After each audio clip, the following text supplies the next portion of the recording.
Bombo Business News.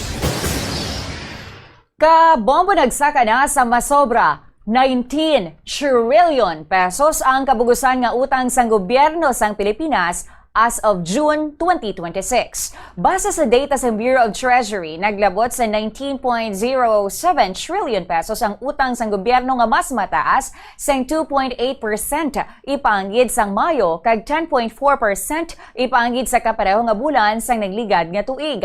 Lapaw ina sa projection sang Marcos administration nga 19.06 trillion pesos nga utang pagkatapos sang 2026. Halin Enero tubtub Hunyo, nagdugang sang halos 1.4 trillion pesos ang utang sang gobyerno. Suno sa Treasury, nagapadayon ang pagpanghulam sang gobyerno agod nga mapunduhan ang mga programa sini kag matabunan kung ano ang kulang sa pondo. Kapin sa 2/3 sang kabugusan nga utang ginhulam sa sulod sang Pilipinas o kun ang domestic debt nga nagalabot sa 12.84 trillion pesos. Bombo Foreign Exchange Update is brought to you by Quinbank Business Banking. Ini nga foreign exchange kabombo ginbasa naton sa closing transactions sang Bankers Association of the Philippines o kun BSP kahapon sang hapon.